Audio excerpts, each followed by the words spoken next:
It's time for Twig This Week in Google. Leo's off today. I'm Mike Elgan, Twit's news director. Jeff and Gina are here, and we'll be talking about the future of Google, the future of privacy, and we'll talk about the growing power of Google and the other big tech companies as well, and just what should be done about it, if anything. All that and more coming up right now on Twig. Netcasts you love. From people you trust.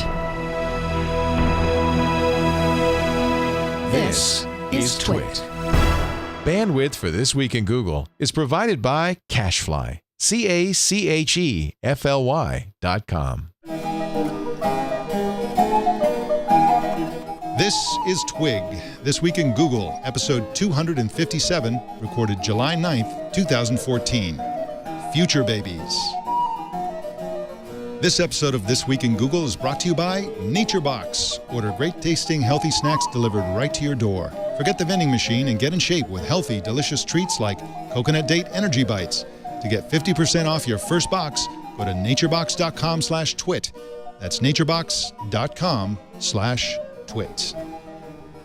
It's time for Twig This Week in Google, the show where we talk about Google and the cloud. Leo's on vacation. I'm Twit's news director, Mike Elgan, filling in for Leo this week. And we have the usual cast of characters. Jeff Jarvis, the professor of journalism at the City University of New York, and he's coming in from the said City University of New York, right? That's your office. You calling me a character? Yes. Hey. and this is a very character-building show, so I don't blame you. Jeff is the author of Public Parts, What Would Google Do, and Gutenberg the Geek, 3 very awesome books, which I loved reading. And he blogs at buzzmachine.com, and everyone should go and read that blog all the time because it's really great. And also Gina Trapani, the creator of ThinkUp.com, host of Twits All About Android, and founding editor of Lifehacker. And Gina, Lifehacker, you had an interesting inspiration for that name, didn't you? I did. This guy named Danny came up with this phrase called life hacks, and he did a talk back in like 2004, and we just loved the idea, and we launched a site based on it. So I kind of owe him a big part of my career. Yeah, Danny O'Brien. And in related news, we have Danny O'Brien on the show today, here to talk about a really interesting article he wrote this week. Thank you so much for joining us, Danny. No problem at all. Oh my goodness, I'm compressing beautifully here, but yes. This is what I look like in real life. We like that hostage video kind of vibe. I know, exactly. I should hold up a newspaper that you can't actually make the date out on. Well, anybody who watches this and doesn't want to remember it, you have the right to forget it. And that's our topic today. We want to bring you on because you wrote an article, Danny, called Rights That Are Being Forgotten, a play on the European Union's right to be forgotten ruling. And you and Jillian New York wrote this really interesting piece that talked about some of the other things that are being sacrificed in the quest for privacy in Europe under this ruling. And we'd like to talk about it with you for a few minutes if you like. Now, it's your day off, and I appreciate you coming on today and joining us on your day off. So it's totally fine. I like talking about this sort of stuff on my day off as well. So we wrote the piece because I think this is one of those examples where there are considerations about privacy and considerations about free speech, and sometimes they butt against one another. And our concern with the way that the right to be forgotten has been interpreted in the CCJ decision and by Google, because I think Google's had a lot of leeway in how it might implement this stuff, has meant that the right of free expression has been kind of missed. And I think that's going to become a bigger problem as more and more companies feel they have to adopt protocols to take into account this decision. Now, you talked about 3 victims of this ruling, and I'd like to go through them if you don't mind. The first one was that the first victim, you said, of this ruling is Google's implementation of the ECJ's, the European Court of Justice's decision, which is transparency under censorship. What did you mean by that? How is transparency under censorship being victimized here?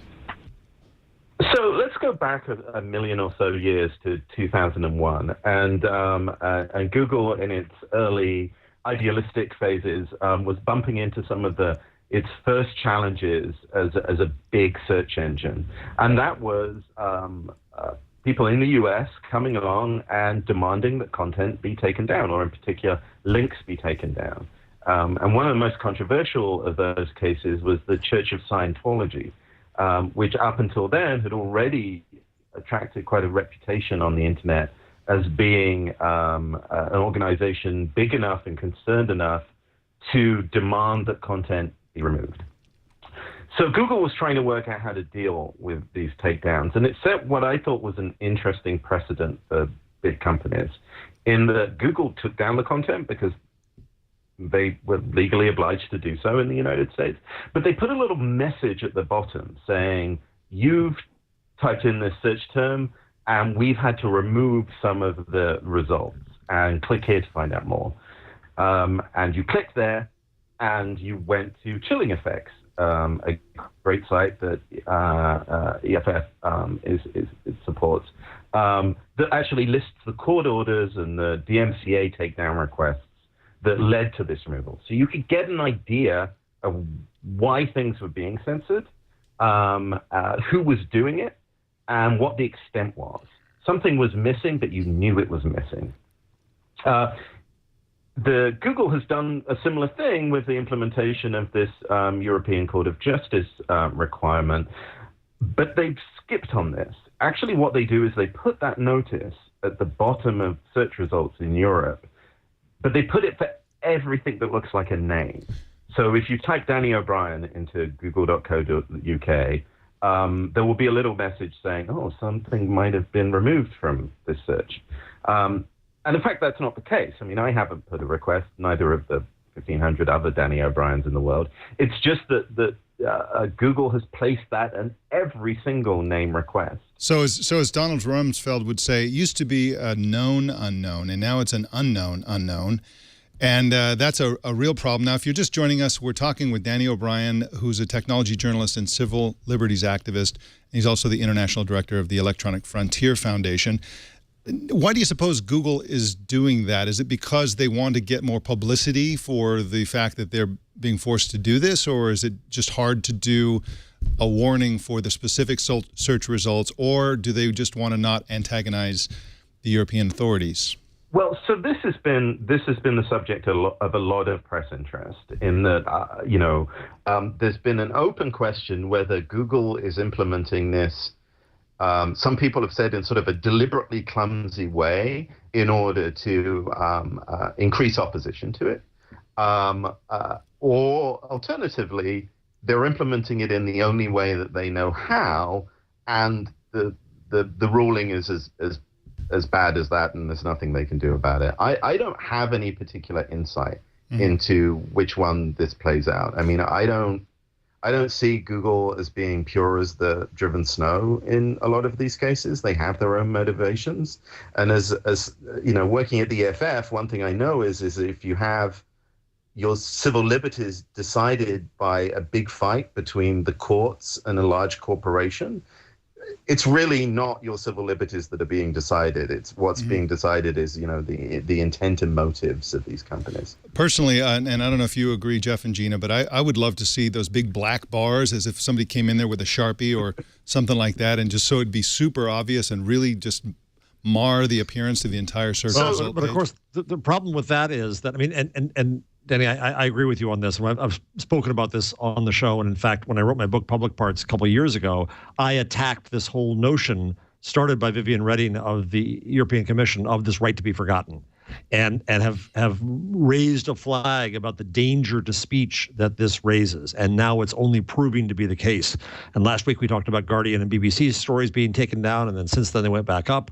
I don't think Google is being cynical in this, but Google is absolutely stuck with a terrible ruling where there's no good way to do this.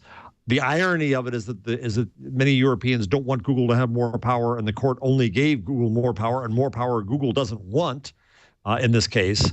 But the Streisand effect irony of this is that if they said specifically, this is exactly what we took down, then of course they're going to get taken to court saying, well, you've just countermanded the point of the ruling and pointed to what was taken down.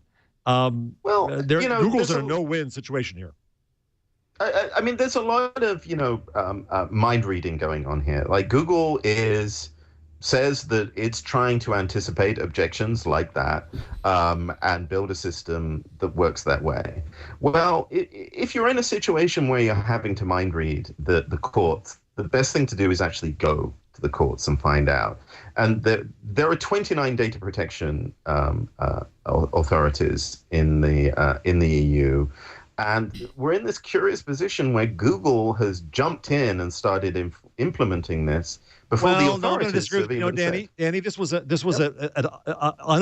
unappealable decision. It was a final decision by the highest court, and Google had really no choice but to get going. There's no appeal back to lower authorities separately. The court said, this is a decision, that's it. There is no appeal. There is no choice. You have to do this. The only appeal that's going to come now is through legislators.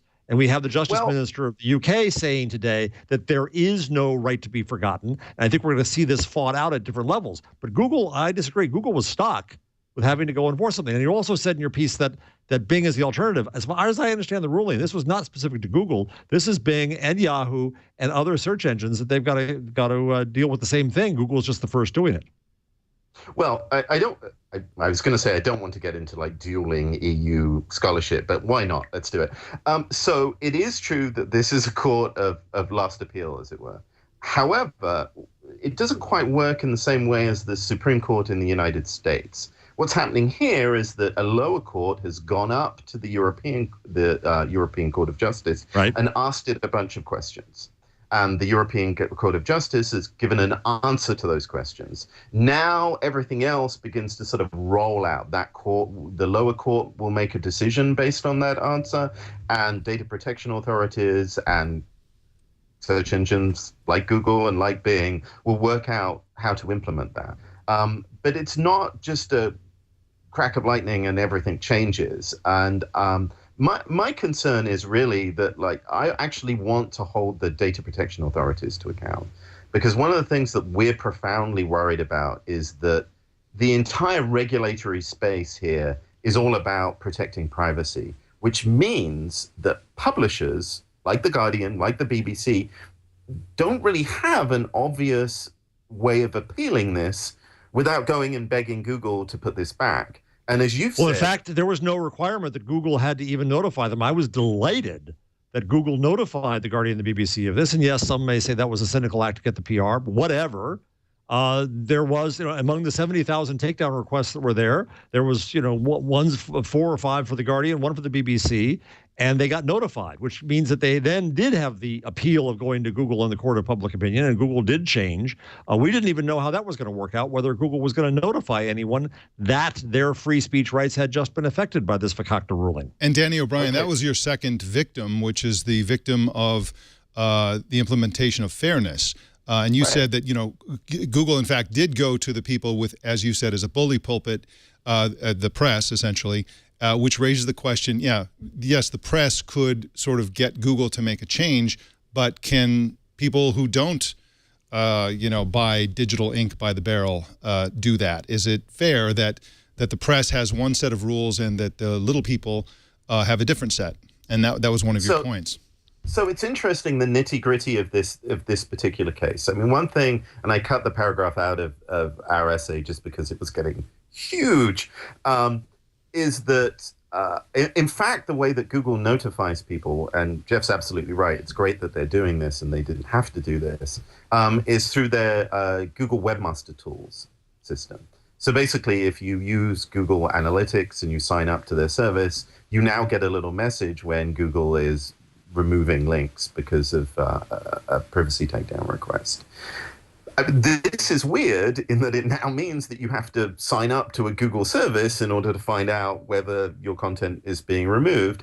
But the other part of this is that, what is the appeal process here? It turns out that when Google put back some news items, it actually put back, I think, one news item that was due to them making a mistake.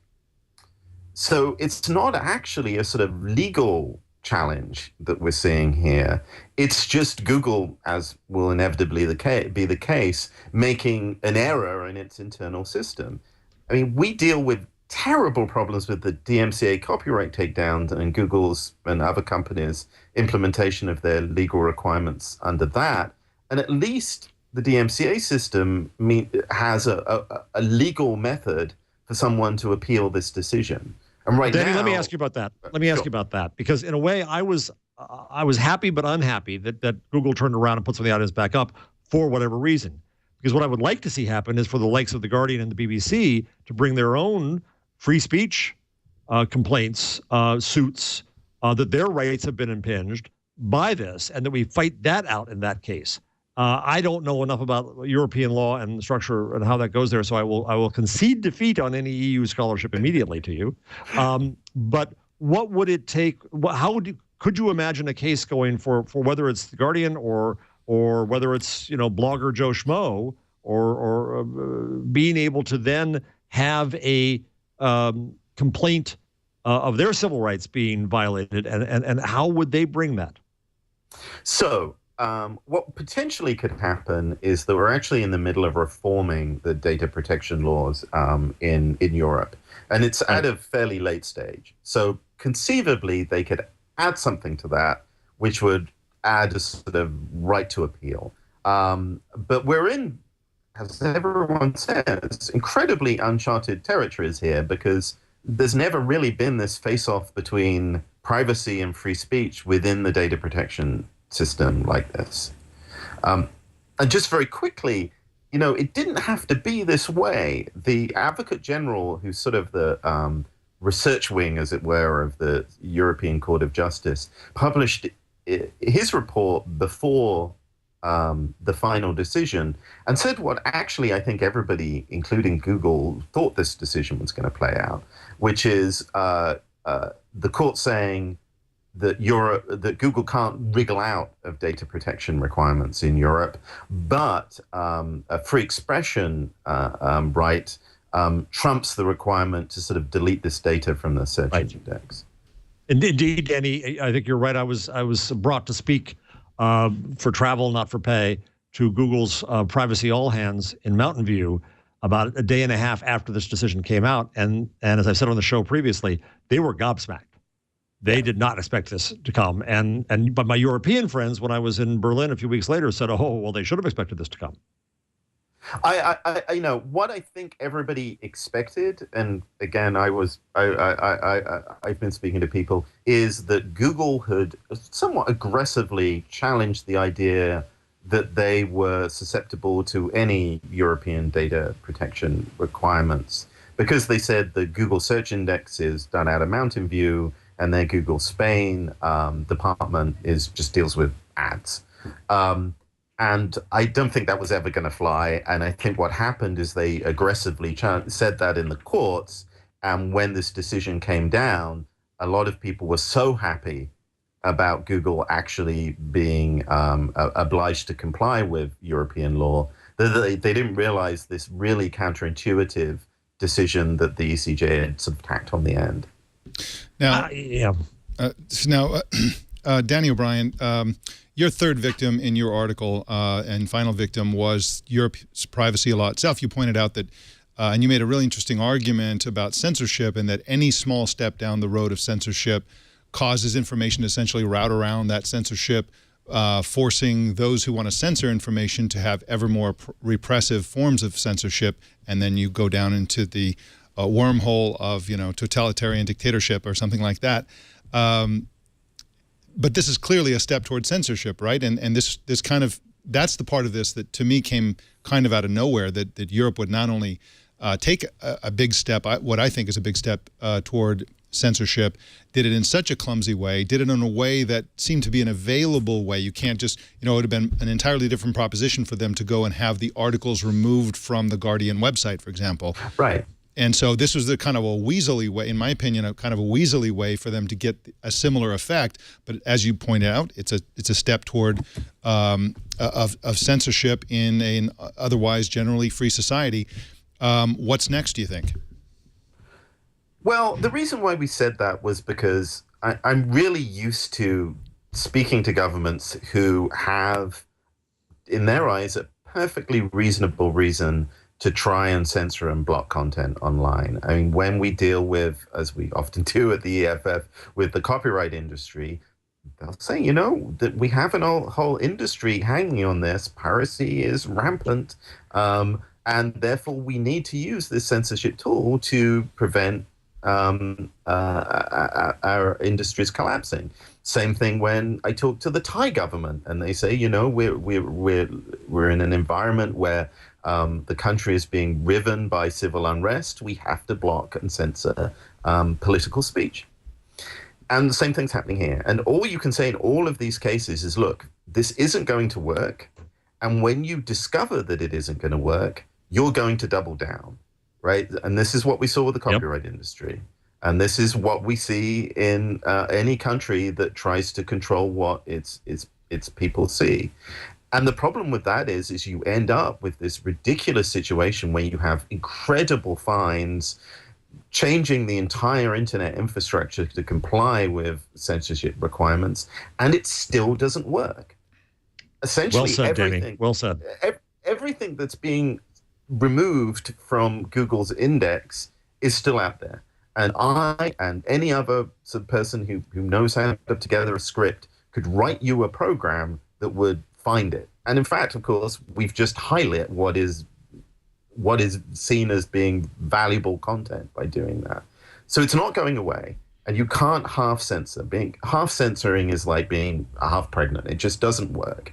And then we just go down this slippery slope.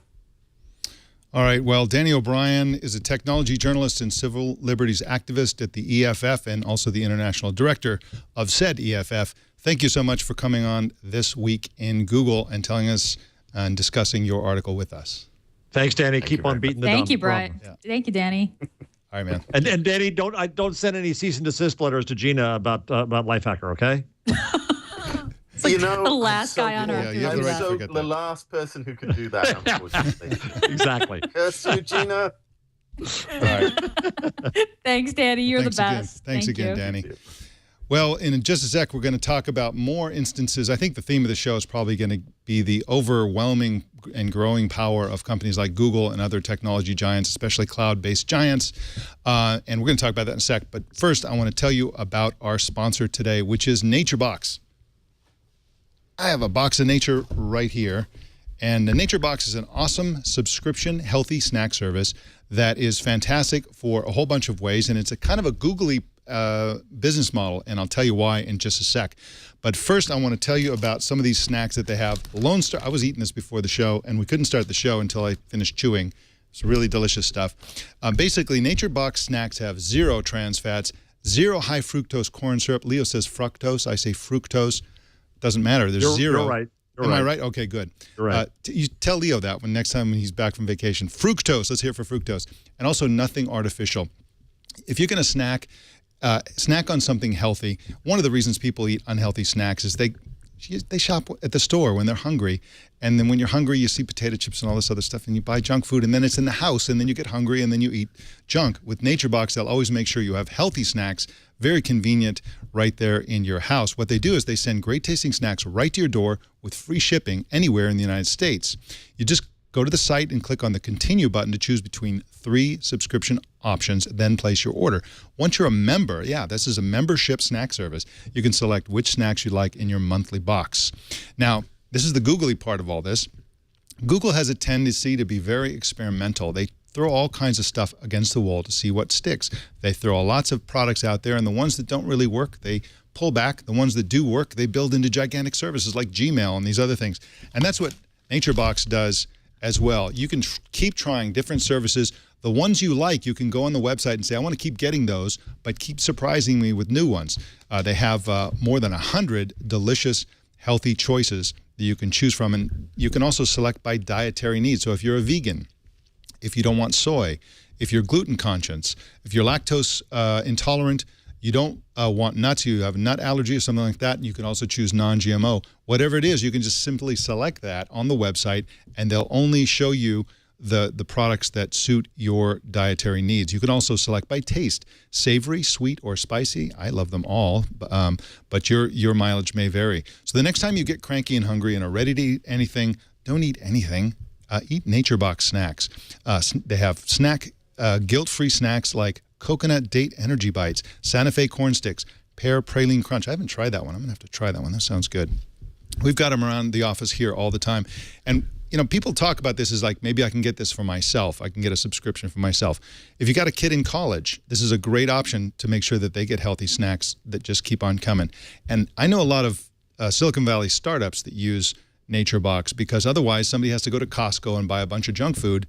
This way, it just comes to the office, and it's office snacks for everybody. And again, they are healthy, and so you don't have this ever-growing unhealthy staff. So to get 50% off your first box, go to naturebox.com/twit.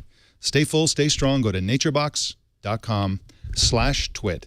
And we thank NatureBox for their support of This Week in Google. And let me thank Twit for having sent us boxes of this stuff. My favorite so far from what I got are the kettle kernels. I've gone through them all. The peppery pistachio and dried pineapple.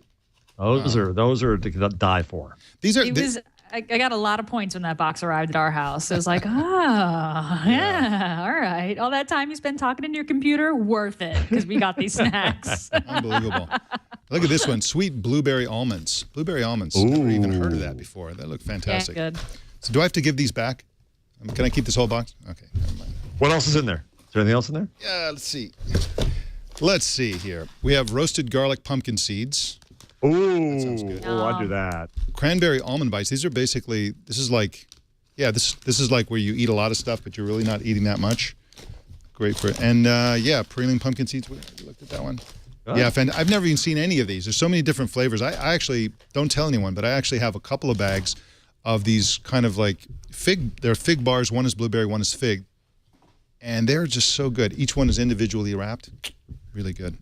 Really enjoy that. Well, back to the show.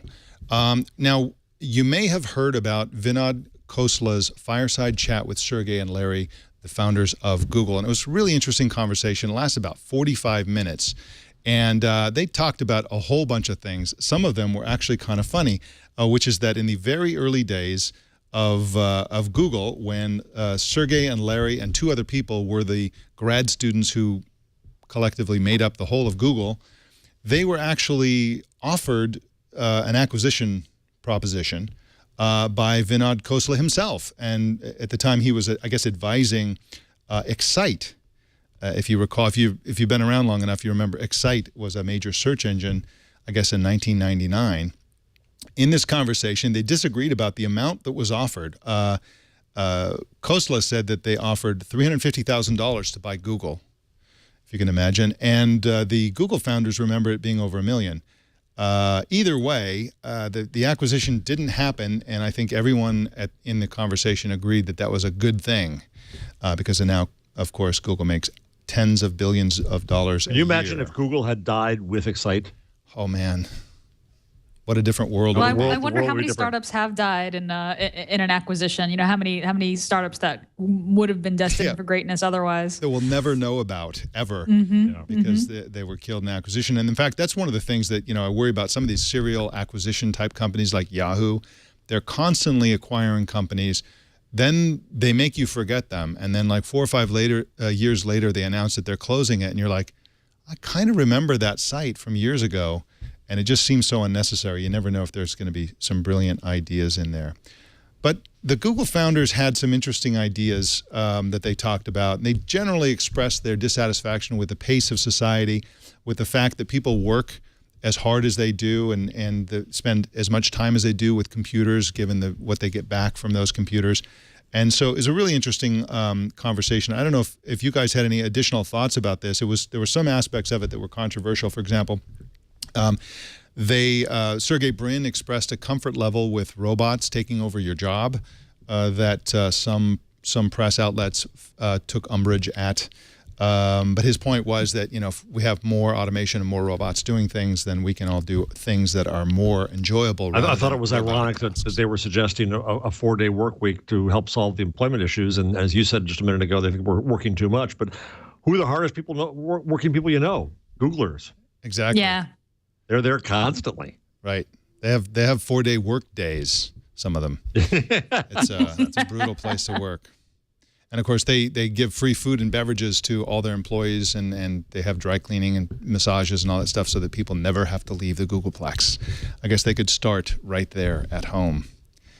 Well, it was an interesting conversation, and toward the end of the interview, they talked about society and that sort of thing, and this is one of the themes of this show. I think we're going to find out, which is that Google is such a powerful company, and when they say things like this, people tend to freak out, and probably maybe they should, because Google has so much power, and that's where we get to our next story, which is that there was an article in Salon suggesting that Google and some of the other big tech giants be nationalized. This is my nominee. I put it up there. This is my nominee for the dumbest article of the decade. Okay. This is and the author of this article.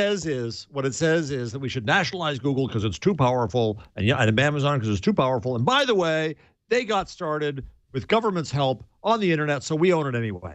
To which my response is, then nationalize Tang because it started in NASA. It's just, what didn't start with government help is that's the point of society.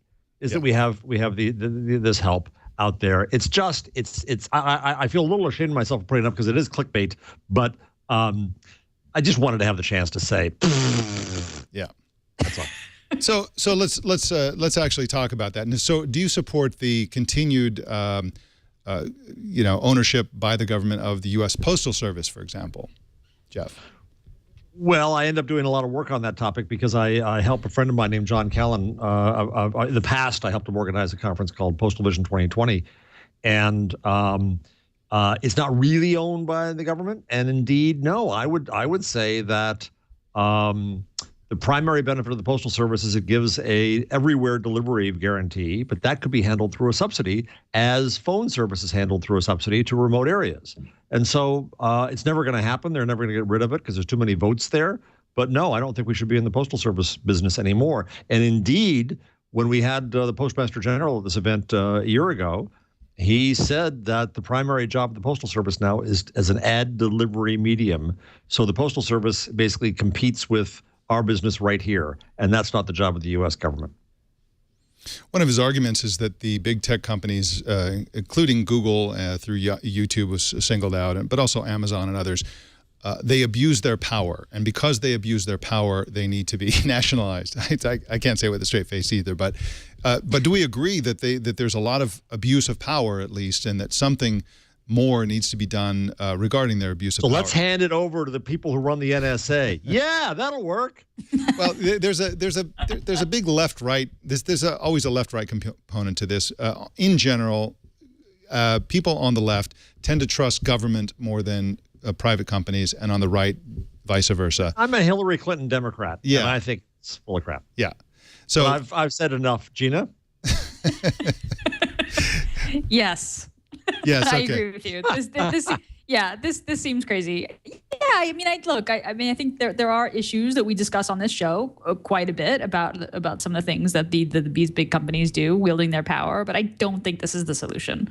Yeah. I think the biggest flaw in his argument, frankly, is that I guess the Uber argument that he's making is that the public square, this is so important, the stuff we do online, it's replaced what we used to do in MeetSpace, and the public square where we discuss all these things is privatized. The problem with his argument is that there are a million public squares. It's not that Google's public square is the only public square, that Facebook's, that Facebook is the only place where people can have conversations. There are a gazillion places where people can have conversations.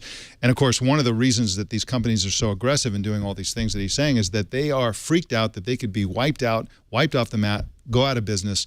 They all feel like they're 18 months away from complete obsolescence. And in fact, that's true unless they continuously reinvent themselves. And so I think that's one of the reasons why his argument is completely flawed. But it's an interesting one. Right. No, there's no God-given law that says your company has to live forever. Yeah, absolutely.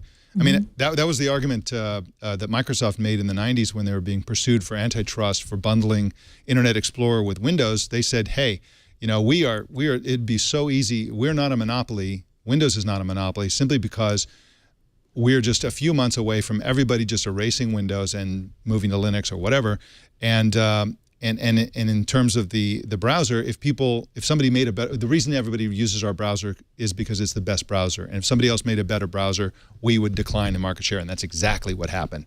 That's what happened. Several other companies made better browsers, and Microsoft went right to the bottom. So yeah, it's understandable. And of course, it's a Darwinian world in technology. Though the giants are giants and are still around because they've reinvented themselves, because they've been aggressive, about changing users, about changing law, about changing society, and doing all these things. Still, interesting article. I've actually argued in a column before that the wireless carriers should be nationalized, and in exchange we should privatize the post office so that it's a swap, so we don't have a trend in one direction or the other.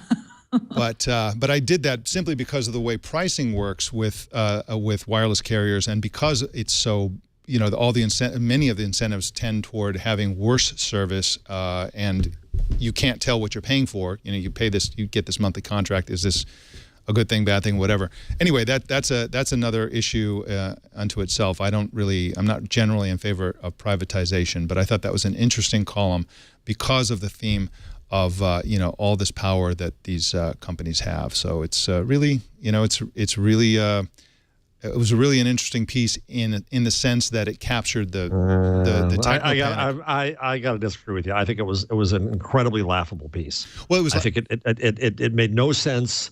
It got its facts wrong, by the way, about Google penetration, but that to the side. I think there was no logic to it. I think that it's the kind of Luddite talk that we have now is, oh my God, these people are scaring us. Let's try to stop them. But that's why that's why it was interesting. I think it captured the Luddite sensibility that's rising.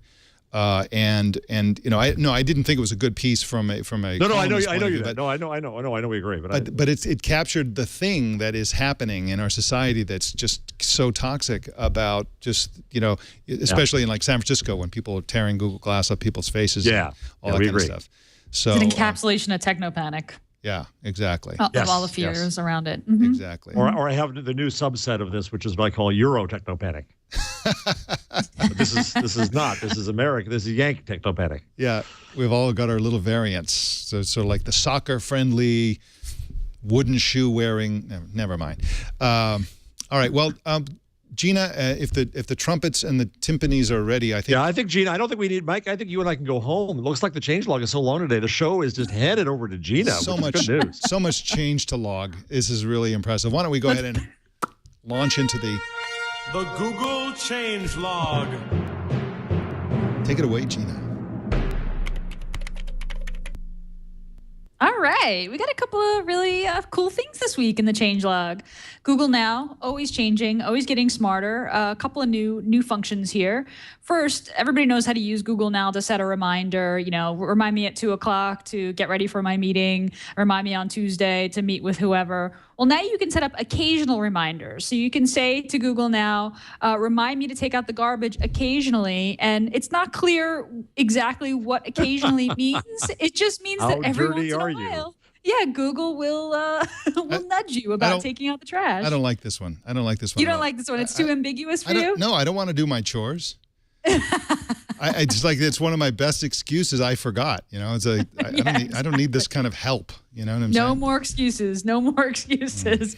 I haven't had a chance to test this out. I don't know what occasionally means. So I don't know. Maybe that's a good thing.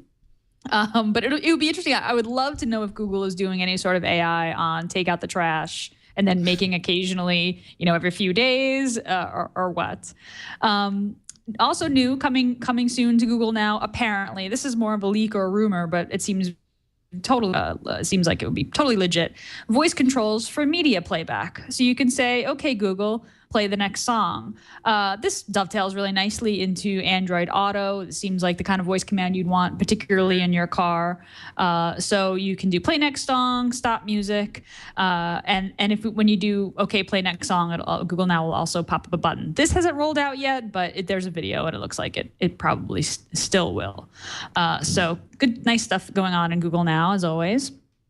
Speaking of voice, I didn't realize that you can do this, but this is a pretty neat little trick. You can correct Google's voice search interpretation by saying, no, I said. So if I say, if only this worked on children. Yeah, right, exactly.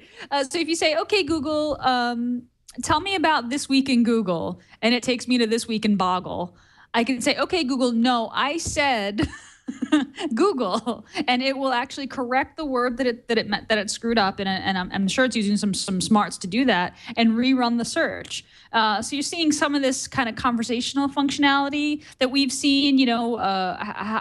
What's the weather like in Santa Monica, and how do I get there? And Google kind of associating, the object from one search to the next in this. So try it out. It's less satisfying than just being able to say no, I said. You actually have to say, okay, Google, no, I said. So it takes a little bit longer, but also kind of fun. So if Google How are you messes up guys? the search, Sorry, Gina. Have you guys No, been using voice with your watch at all? I have, yeah. I've been using it a lot. My watch, the battery actually died for the first time today, so I'm not wearing it right now. But yeah, I've been using it all the time. It's not listening. It's not hearing me very well. Really? You know, how about you? I use Google. I use voice search so much that my 1-year-old now points to my watch and says Google. That's what Google is for her. Yes. Which is crazy, kind of scary and cool at the same time. But I mean, out in public, I don't love saying okay Google into my watch. I swipe over, I just tap and swipe. Yeah. But yeah, it does a pretty good job of interpretation. Jeff, it doesn't hear you, or it gets the wrong word. So I was outside in the street today when I did. I was sending an SMS back. I was meeting somebody in a car, and I said, almost there. And it said, fear.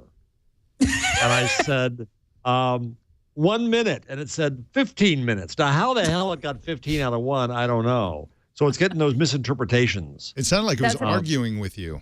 Yeah, That's what what? him No, say. 15 minutes. I'm not ready in 1 minute. I said 1 minute. Yeah. I feel like I'm going to be walking through the streets of Manhattan to find Jarvis going, no, I said in a minute. Jeff, That'll you work. need to move to a Google? quieter place, maybe. Yeah, well, it's like Petaluma next to your There you oven.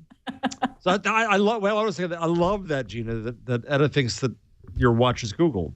Mommy, why are you Yes. talking to Google so much? Google. Yeah, she pronounces Google more clearly than she pronounces grandma. Like she has a hard time saying grandma. She says Gaga for grandma, but Google she knows.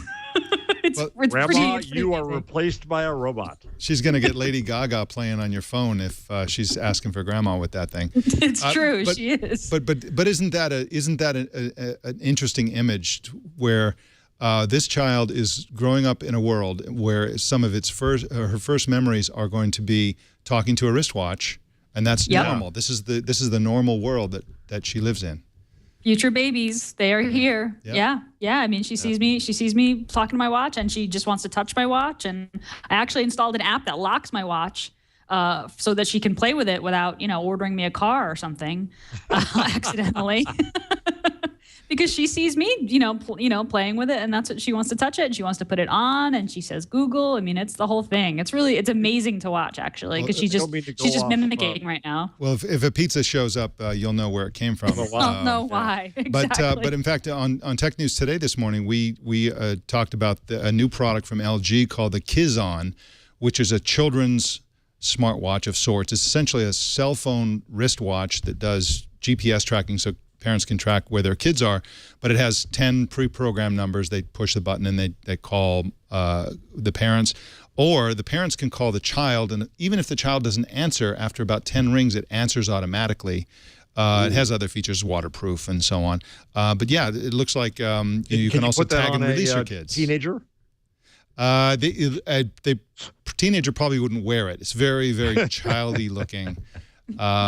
Yeah, very Fisher-Price-esque in its appearance. But What's funny about that is young people don't talk on the phone. Right. Yeah, that's true. That's right. But text messaging. That's right. Yeah, text message, yes, but phone, no. Yeah. Dread it, hate it. So what else you got, Gina?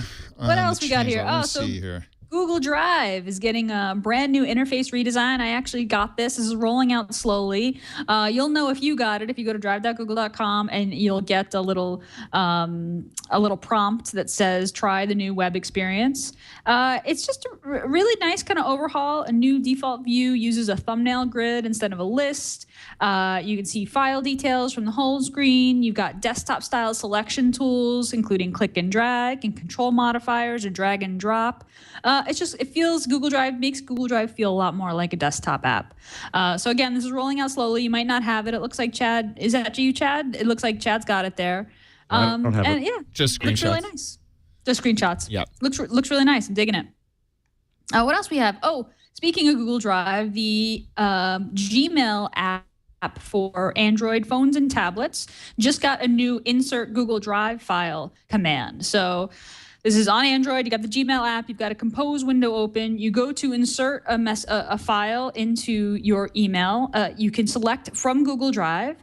If the file isn't shared with the person you're sending it to, and I always have this problem where I send people links to a Google Drive document. They don't have rights, and can you set the rights and blah, blah, blah.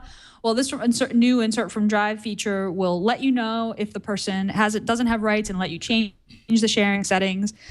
So really easy way to send files, and not just directly from Drive. You can do that directly from Gmail now. And that update, I have not gotten that update yet, but that update is rolling out to Gmail on Android now. An update to the official Chromecast app for Android now has been updated to allow streaming your device's entire screen to your home. So excited about this. This is such a cool new feature. So basically, you're in your Chromecast app. If you flip out the hamburger menu, like Chad's showing on the screen there, there's an option to cast screen. This new feature is limited to certain devices right now: the Nexus 4, the Nexus 5, the Nexus 7, 2013, the Nexus 10, the Samsung Galaxy S4, S5, Note 3, Note 10, the HTC One M7, which made me very sad because I have the M8, the LG Pro 2, the LG 2, and the LG 3. I think they're rolling this out. I'm not sure why, actually, they're rolling this out to certain devices first. There must be some hardware dependencies going on here. But yeah, really, really neat way to show off what's going on your phone, on your Chromecast, cast a screen. Isn't that related to what we saw at I/O, where you could show your Android screen onto a TV? Yeah, exactly. That's right. Yeah. Right. So that's what it does. It just casts your screen. It's the first step. You can show off what's going on. This is the first step, exactly. And that update is also rolling out with the Chromecast app for Android right now. And finally, this got me really excited because this is an Android Wear thing. There's a new update to the Google Camera app for Android that allows you to use your watch as a remote shutter. Wow. Okay?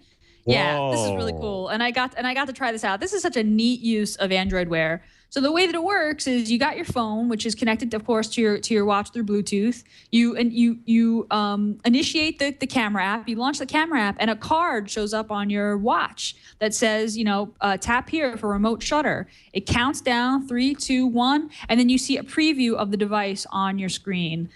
So really, really, really cool way to take remote photos with your phone.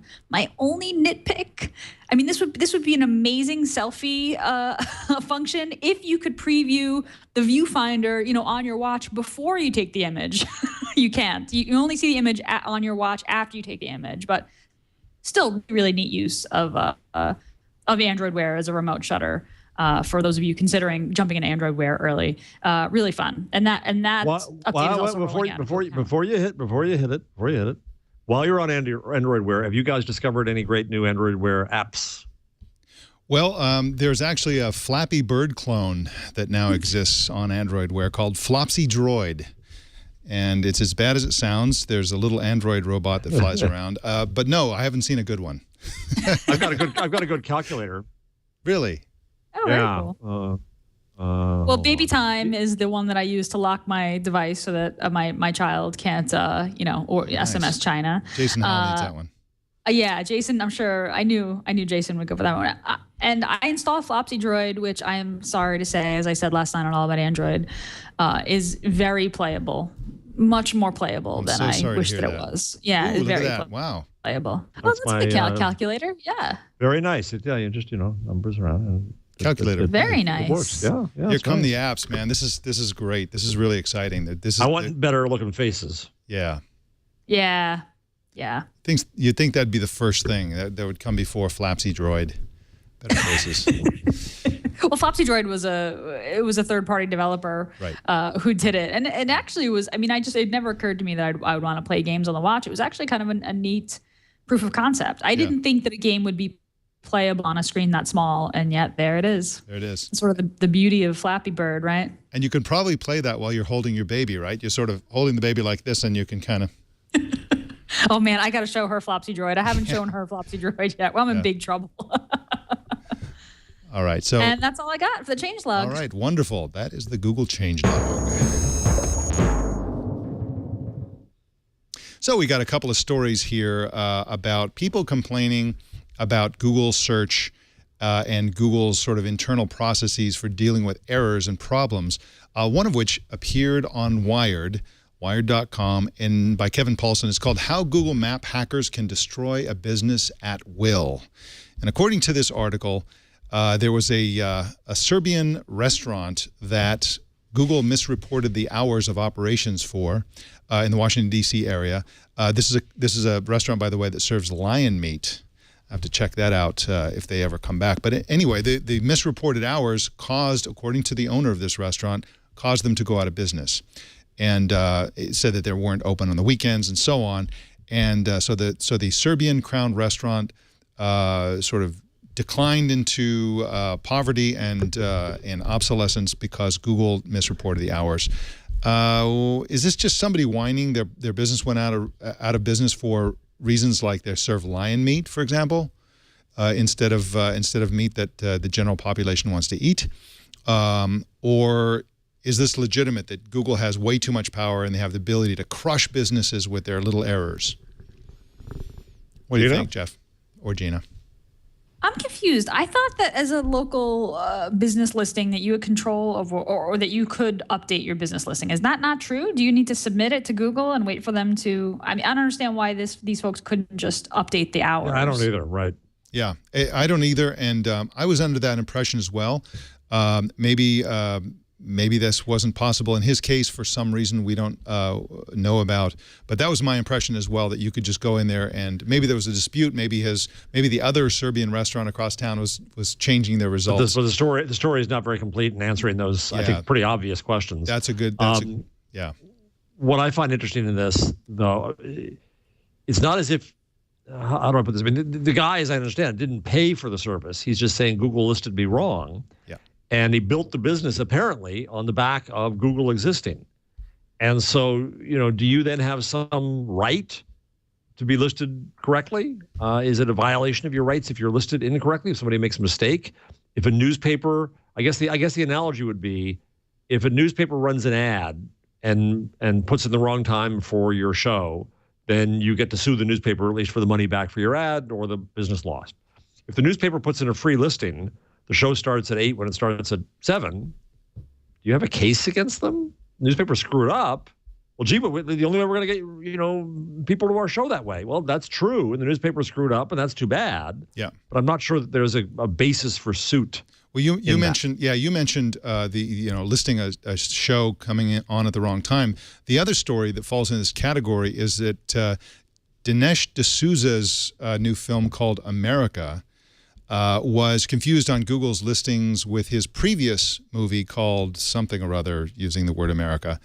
And as a result of that, the database showed that the movie wasn't playing in theaters when in fact it was, because his old movie wasn't playing in theaters. And so he turned the screws on Google in the court of public opinion and said that essentially that Google, and you guys are going to laugh at this, Google is a left-leaning organization that was deliberately doing this to prevent his right-leaning movie from being popular or something like that. So yeah, big giant Google sat down and said, we want to stop that Dinesh to what's his name's movie. Yeah. Let's bring all of our huge and vast power behind stopping it. Yeah, I think a more likely. Of course, that's ridiculous. That is of course ridiculous. But I do try in these cases to kind of I don't know, be empathetic to the person, the less powerful party. I mean, so it looks like in this case with this particular Lion Meats restaurant, this fellow immigrated from the U.S. from northern Italy. He's 74 years old. He doesn't own a computer. He'd heard of the internet, but didn't really know much about Google and didn't use Google. Didn't realize that this was happening. But I guess his accountant called Google and tried to change the listing. I called them. How do you call Google? Eventually he hired an internet consultant to get it fixed. But by that time, his business was in a nosedive. He decided that this was Google's fault, and hence the suit. So this is sort of just like, lack of awareness going on here. Yeah. But for a filmmaker or for someone who makes something, listen, Jeff's an author, I'm an author. I mean, when you make something or you make a site particularly or an app, I mean, in a lot of ways, Google is the way that people find you. And it is frustrating. And I've been in this position. It is frustrating when Google's snippets or search results or whatever show something that is untrue or out of date or misleading. And, that whole process, there really isn't a process to appeal that, right? I mean, all you can do is kind of go in and try to tweak your copy and get more links and like hope for the best. And, while there's like a whole industry of SEO people trying to, get high on the search results, I do feel for the folks who have a legitimate case of like, hey, you got this wrong. Your algorithm is wrong. And I'm one of the casualties. But is that Google's responsibility? No, it's hard to say. In the case of the D'Souza thing, I mean, I don't know how common this is, but in his case, Google did make an error, and I think he seized on the opportunity to get a whole lot of attention. Was that an error, or the problem is that if you're named John Smith, it's going to be hard to be found on Google. And if you really want to be found, then you've got to go through a whole bunch of steps to say, no, I'm the John Smith you really care about. America as a title of a show. I'm not trying to defend Google here, but I don't know what it's the same as the guy with the lion meat. Which, by the way, I think serving lion meat is a nasty thing, and I'm not sure that I'm tastes like chicken. Happy with him anyway. But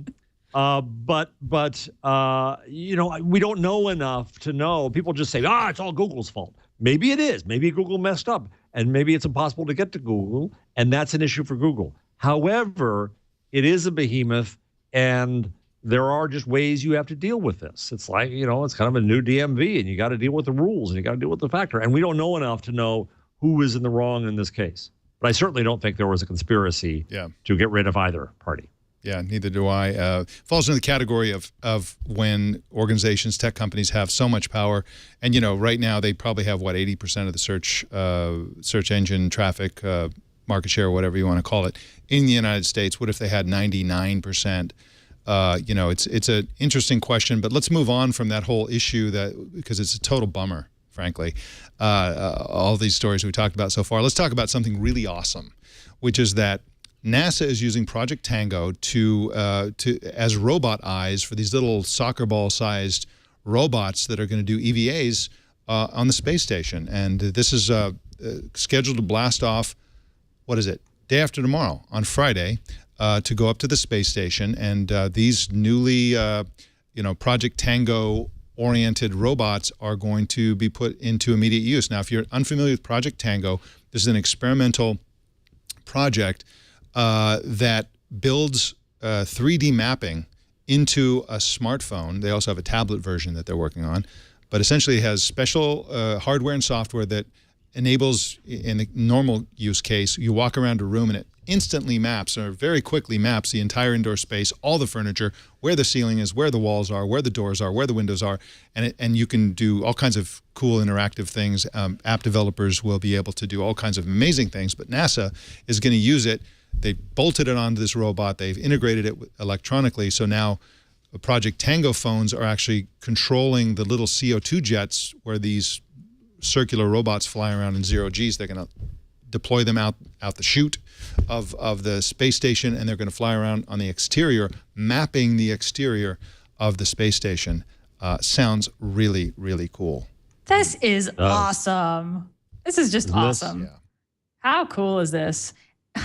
I just love this. In an attempt to make the robots smarter used to astronauts. Engineers at NASA's Ames Research Center sent cheap smartphones to the space station, which they had purchased from Best Buy. I mean, listen, we live in an amazing world where NASA is heading over to Best Buy to equip their robots with some extra smarts to like map the space station. That's incredible. That is incredible. It really is. It really is. And what's also incredible is the fact that this technology is moving so quickly into a usable form. I mean, when I first heard about this technology, I thought, okay, 2020, we're going to start seeing something like this come out. But it's really, I believe it's LG. I could be getting this wrong, but I think LG is actually going to ship a consumer tablet later this year or next year. I'm sorry I don't have the facts. We reported on Tech News Today some time ago, but it's actually going to be a commercially available consumer product that can map an indoor space like this. And I think that there's got to be some kind of partnership with Google where they want the public and the developers to know that this is going to be out there. And so for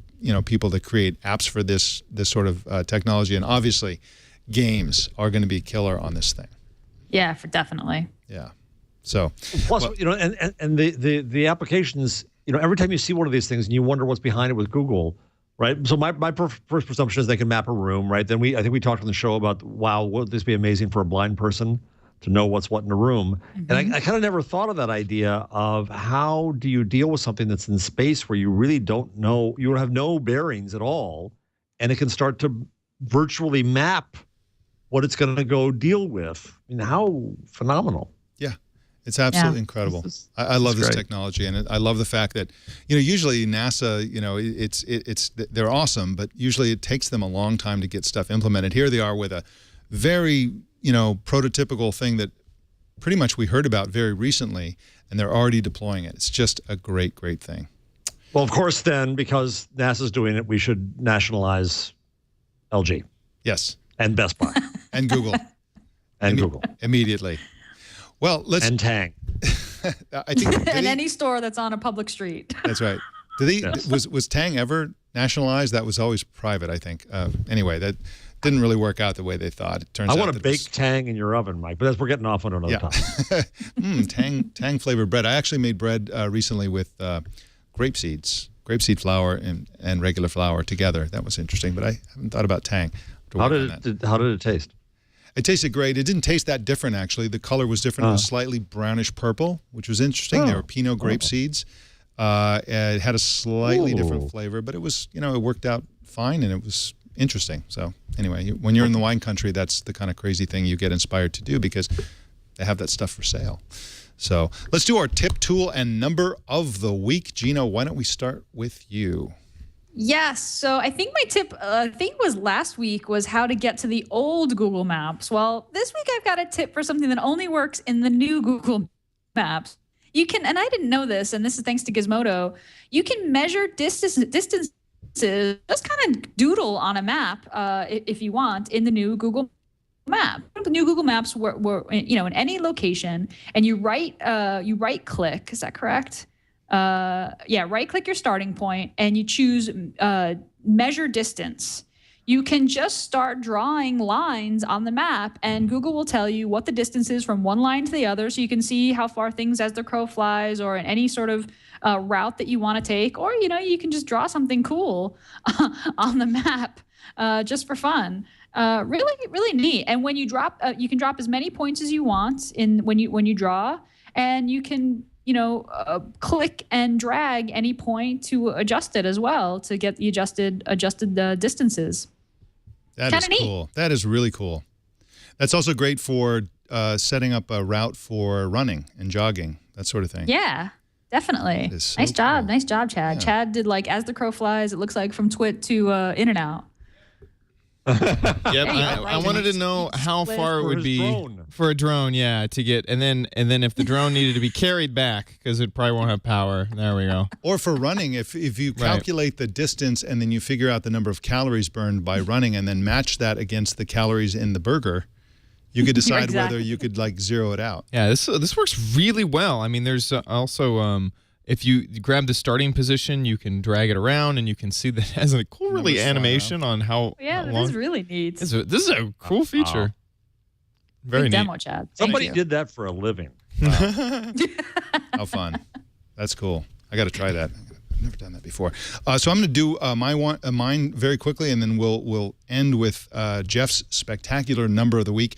First, I have two things. I have a tool of the week and a toy of the week. The tool of the week came to me right at the last minute. Patrick told me about it. It's a new Twit fan-created Chrome app that shows you the live Twit stream. It's the same thing you get on live.twit.tv, but it shows it to you as a Chrome app, and it's on top of your other windows. So as you're working, as you're moving windows around, it'll always stay on top so you can watch the Twit Because, of course, network. there is nothing more important than watching Twit. That is so it should always be atop everything else. Bravo. That's exactly right. That's exactly right. So check that out. You can find that, by the way, at twit.tv/apps. There's a section called laptop or desktop, and it's the last item in the laptop or desktop section. Yeah, look at all those apps. Those are all Twit-related apps. And it shows you which ones show you live, which ones show you recorded, and so on. God bless the fans. Yeah. Not one of those is made by Twit, I believe, right? Every one of those is made by fans. Pretty sure that's correct. That's phenomenal. Yeah. So nationalize them all. Nationalize them. Never stop watching Twit. But my actual item is what I'm calling a toy of the week. So we all went to Google I/O. They gave us these things, which are, this is a Google Cardboard. This is a open source project that gives you 3D in an app in your phone. You put the phone inside. You look at it like a viewfinder. It shows you 3D. There's several apps that came with it, and other people are creating more apps. It's a really cool project. Unfortunately, if you didn't go to Google I/O, you didn't get one. And then we've talked in previous shows about companies like Dodo, which makes cases like this is my iPad case. They make really nice cases, among other things. But Dodo actually immediately went on sale and said that they were going to be selling cardboard versions of this. But the wait is 4 to 6 weeks. So if you're impatient, there's a quicker way to get your hands on one of these, and that is something called the Unofficial Cardboard. The Unofficial Cardboard is the name of the product that they're selling. It's $29.99, and they will send you something that looks a lot like the one that Google gave out at Google I/O. It has a couple of lenses in it, a magnetic controller, a rubber band, and basically it's a cardboard, viewfinder thing. It'll come fully assembled, or you can also choose to get it the unassembled version. Oh, it was too much fun watching Gina assemble it. You want to go to that fun. Yeah, get the unassembled version. Yeah, that's a good one. And of course, this works with most Android phones. If you go to the Unofficial Cardboard site or several other sites that talk about Google Cardboard, they'll tell you which phones these work with and which they don't. Most major Android phones works great with Moto X, for example. And this is just a really fun and really cheap, $30, and you have like 3D. And not only 3D, but it's motion controlled 3D. It's just, you have to experience it. And at these prices, I highly recommend it. So that is my toy of the week. And Jeff, you have a number. Well, I have a couple. I just want to mention before we get started that our dear Twig friend Matt Cutts is, after 15 years at Google, said, well, it's one of those very Matt moments. He just announced that he's taking a few months off to be with his wife and do what he wants to do. And I think we wanted to give a salute to our dear friend Matt. And I can't think of anybody who deserves a break more, and we expect him to come back soon. Yeah, absolutely. And it's funny that the post that we see on the screen here was really funny. He's like, no, really, I just wanted to spend some time with my family. Everybody says, when there's some problem that they're going to spend time with their family. No, really, he just wants to spend some time with his family. It's true. He's the one guy I believe. Yeah, right. All right, a couple quick numbers real quick. Google Cloud Storage is going to offer 2 terabytes of storage per year free to its customers. Point of that being that the cost of storage is heading towards zero rapidly. 2 terabytes for nothing is phenomenal. Second number, 35.6 million tweets about the Germany-Brazil game in the World Cup, most popular for a sports game ever. But the number of the week I wanted to do was this one. Google just spent $600 million on real estate just in Mountain View. Yeah. And that also speaks to the value of real estate in Mountain View. I probably got them 2 sheds, but that amazes me. And the amount of space that Google needs, and it almost makes me wonder about whether, given all the hell Google's getting because of the buses in San Francisco, I started fantasizing after I read this of Google condos. Yeah. Right? So imagine you start to really live in the company store. What would Google apartments be like? Wouldn't that be the coolest thing? Wouldn't you work for them just so you could live in one? They're not doing that with this real estate, but I wish they would. I wish they'd build, and then you can imagine the sitcom about living with Google all day long. Right. I just, there'd be probably no garbage. There'd be robots. You'd have slides instead of stairs. You'd sleep in a pod. I sort of awesome. imagine a Roomba with Project Tango tablet kind of mounted to it, just constantly indexing your stuff. Yeah. Don't you want this? Right? Self-driving flying cars to go from sky. So one of the thing that I started fantasizing about, because apparently according to this article, Google is interested in building buildings that are taller than what's allowed by Mountain View law, and they're working on changing those laws. And I personally think that Silicon Valley ought to have lots of skyscrapers. I mean, I think that the value of real estate is so high. There's so many people who want to live there. Earthquake technology is so good these days that you can build all kinds of tall buildings. And why not? These communities used to be lovely orchard farming communities. Nowadays, for the most part, they're a bunch of strip malls and track housing. They're not. Yeah. It's Silicon Valley is not a pretty place. It's okay, but it's not something that's precious and needs to be preserved. I'd rather see the Jetsons City of the Future erected in Mountain View. Yeah, and you support some more residential to the outside of San Francisco. Then do you deflate some of the issues there? You support more offices down there. Is that an issue? I think it has some opportunity. But so Google just keeps growing and growing and growing. I also think there's something too, though. We're very happy to have a large Google office here in New York. And I think that part of the answer for Google and all of the San Francisco fight is also to have more people elsewhere than the Valley. Yeah, that's true as well. And of course, Apple's really upped the ante with their spaceship campus, which is well underway now. The construction is happening. The circular floor plan has already been built. And when that thing is done, it's supposed to be done next year. I don't believe it. I think it'll probably be done 2016, 2017, something like that. But when it's done, it's going to be amazing. And I think that Google's going to want to step it up and have a spectacular campus to match it. Right now, Google probably has the coolest campus in the Valley. The Googleplex, they have big dinosaur statues, and it's a really cool place to be. But when Apple's spaceship goes live, I think Google's going to want to step it up, and I hope the city of Mountain View lets them build whatever they want. I'd be curious to see what they do. And by the way, Apple, to its credit, its swag store is open to the public. Google's, you have to get an escort in there. Facebook's, you have to get an escort in. I think these companies are all missing a beat not having public swag stores. Yeah, so I want to go to them all. Yeah, that's true. Well, Apple knows how to do retail. That's for sure. Yes, that's true. Yes, they do secrecy, but they also do retail. And that's the difference. Their campus is actually going to let them up the secrecy, because right now there are all these leaks that are caused by people taking pictures of the banners that they put up at Moscone in San Francisco before they do an event. Future events are going to take place on the campus underground. Oh, really? Yes. And so I didn't know that piece. And that'll also enable them to have events that are unscheduled. Right now, you have to book Moscone like 2 years in advance or something like that. In the future, they'll be able to basically put out a press release and saying, we're announcing something at 2 o'clock. And of course, the Silicon Valley press will come rushing in and they'll announce and surprise That's a everyone. huge amount of floor space to just have in case. Wow. Yeah. Yep. Underground parking, all lots of stuff. That's going to be a really cool campus. Everybody focuses in on the fact that there's a big, gigantic circular building with these crazy opening and closing windows and stuff like that. The coolest stuff is this kind of underground. They have a whole underground freeway under this thing. So it's going to be a really great campus. Well, that is Twig. I want to thank everyone for coming on this show today and joining us today. Jeff Jarvis, professional of journalism at the City University of New York, author of Public Parts, What Would Google Do, and Gutenberg, the Geek. And Jeff blogs at buzzmachine.com. Thank you so much, Jeff. And thanks for sprinting into your office. I think you had to break into your office with a crowbar, right? No, I had to break into the network with a crowbar, but that's another story. All right. And Gina Trapani, creator of ThinkUp.com, host of Twits All About Android, and the founding editor of Lifehacker. And we got a little bit of Lifehacker trivia today. That was cool. We did. We did. Thank you so much, Mike. This was a lot of fun. Well, thank you. Thank you for covering while Leo's been out. Thank you so much. It's been my pleasure. I said this about Twit the other day, but Leo makes this look so easy, and it's not. And it's a testament to how well he does this show and all of his shows. So I can't wait till he comes back. And thank you all. Thank you all for listening. We do This Week in Google every Wednesday at 1 p.m. Pacific, 4 p.m. Eastern. That's 2000 UTC. You can watch the show live at live.twit.tv. You can also watch the show live with the new Chrome app. You can find that on twit.tv/apps, or you can subscribe to the show at twit.tv/Twig. Thank you for joining us today. Leo and the gang will see you next time on Twig.